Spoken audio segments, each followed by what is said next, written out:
in Southern California. Conan Odom reporting live from Caltech. Back to you. Okay, thank you very much, Conan. Unfortunately, we have some more bad news from the Northridge Meadows apartment. Fire officials now reporting they are confirming now the 15th fatality at that facility. Let's go live now to Jim Avila. Jim? Okay, I've just been talking to the group here. You see this group is about a group of firefighters are about to have a news conference to announce that 15th finding. First of all, let's get to the news. This is Dr. Pratt, who's the medical director of the LA County Fire Department. Tell us about the 15th, if you can. Where was the body found, and what's the story on that? All I know right now is that we probably have a 15th fatality. And that body has not yet been recovered. You just have discovered the fatality. Yes, sir. Okay. Now, you were telling me earlier, just a few moments ago, about a piece of equipment I had not heard of, and that's this fiber optic piece of equipment that's being used in there. Tell us about that. How's it being used in the search here tonight? What it is basically a long tube that has lenses in it and a light at the end. So we make a tiny hole in a wall or in a floor, put it through. It's almost like an upside-down periscope, and we can look through floors, around corners, and with a light at the very tip of it, and see what the space looks like, and save the possible injury to rescue personnel having to break out the entire hole in the floor to get into that space. And what are you seeing with that down there? Right now we're just seeing a lot of rubble and a lot of physical destruction of a living space and an occupancy. Okay, another thing that was interesting you had to say was how people were rescuing people at the beginning. Describe some of those rescues where people were still alive and they're lifting a building up off of them. How was that happening? Well, we had reports early on of people, of course, self-evacuating. But when Los Angeles City first arrived on scene, they had at least one person who was only being held by his foot, and the city fire department released that structure up off his foot, and he literally walked out of his bed and was essentially healthy. Thanks very much, Dr. Pratt. Appreciate you talking to us. In just a few moments here, as you can see behind me, they're getting ready for the briefing. That's scheduled to start at 10 o'clock, which is just a couple minutes away. We'll come back for that. I must tell you that I've lost my audio portion and I cannot hear you, so please, no questions at this time. I'll talk to you in a few moments. Okay, as we stay with the picture there, maybe we can tell you that the confirmation we're getting, 9 women and 5 men died in the collapse of the... Of course, that was before finding this latest fatality. Right. This was when we had 14. We don't know that much about the new body that was just found, but apparently 9 women, 5 men died in the collapse of the Northridge Meadows apartments. That's a 3-story complex on 9565 Reseda Boulevard. Now, just to give you a quick update as we come up on the 10 o'clock hour, this is KNBC Channel 4 in Los Angeles. This quake measured 6.6 on the Richter scale, hit at 4:31 this morning. Dozens of fires in our area. We've seen several freeways collapse. The 10 freeway, the Santa Monica freeway, the 5, the 14, and the 118. As well, we were talking about the number of aftershocks. We thought it might be approaching 100. Actually, it's double that. 200 aftershocks so far, 6 of them major aftershocks from 4.0 to 5.5. As well, there's been a state of emergency declared on the local, state, and federal level.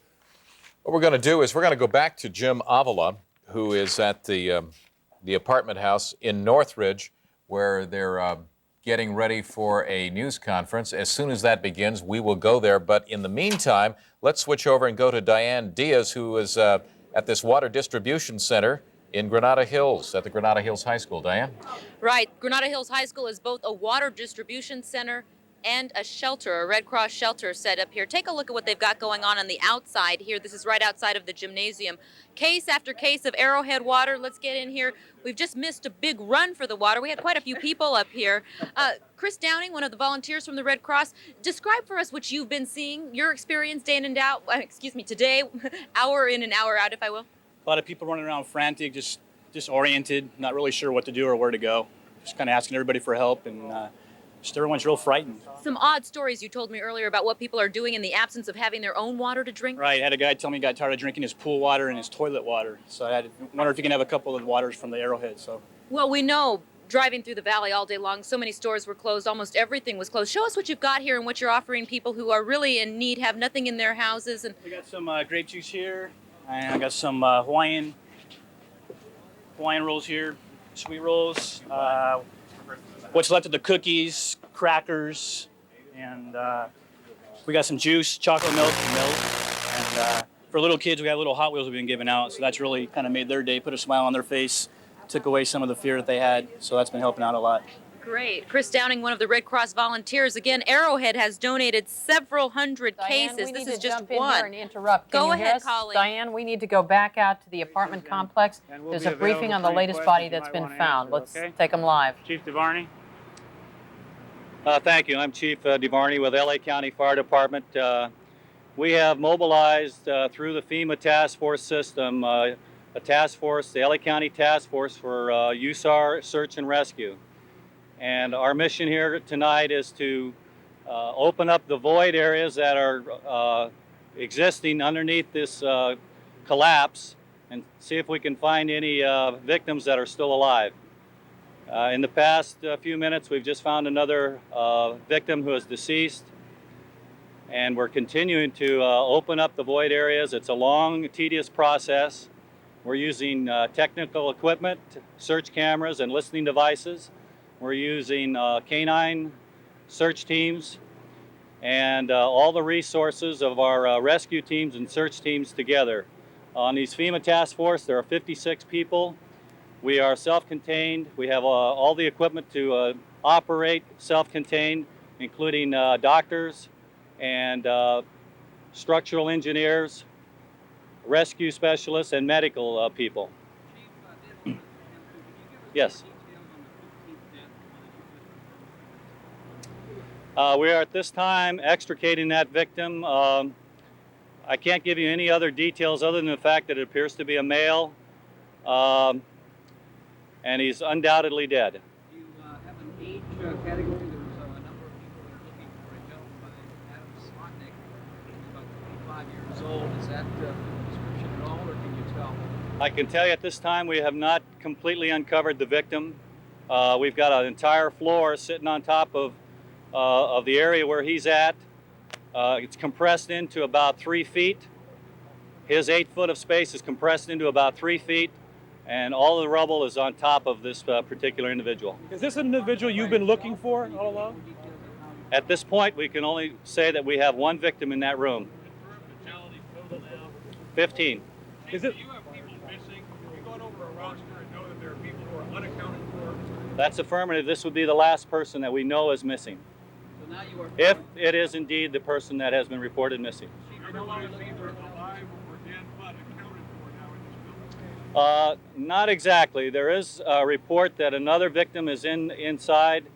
It's a very difficult area to enter into. If you can imagine this, an entire floor is sitting on top of another. It's compressed into about 2 or 3 feet, and we have indications there may be one more person in there. Chief, was this the area you've searched now? Is that the compartment 111 where the family has been out here looking for this young man? I can't confirm that at this point.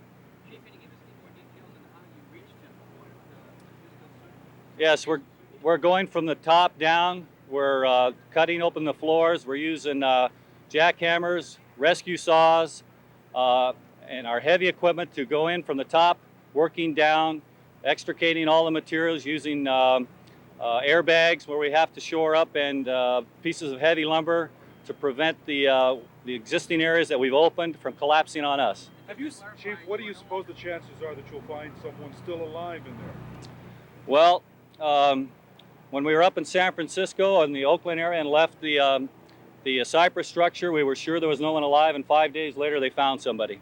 So you never know. Have you seen areas where it looks as though people actually could still be caught in pockets or alive? Absolutely. That's why we're searching. Describe those areas if you could. Well, like I said before, we have collapsed areas where the floors have pancaked down, but when they pancake down, they create floors that form angles inside, tables and beds and so forth, where a person could be laying under the table, next to the bed, and possibly could be alive in there. Chief, will the search continue? This doesn't mean that you're going to stop. Yes, we'll be here all night. We've got Riverside County Task Force coming in, and they're going to assist us. But just to clarify, you think now that you only have one person still unaccounted for? As far as we know. So anything else that you may find now would be a bonus. Absolutely, and we hope we do. In the area of 250 to 300.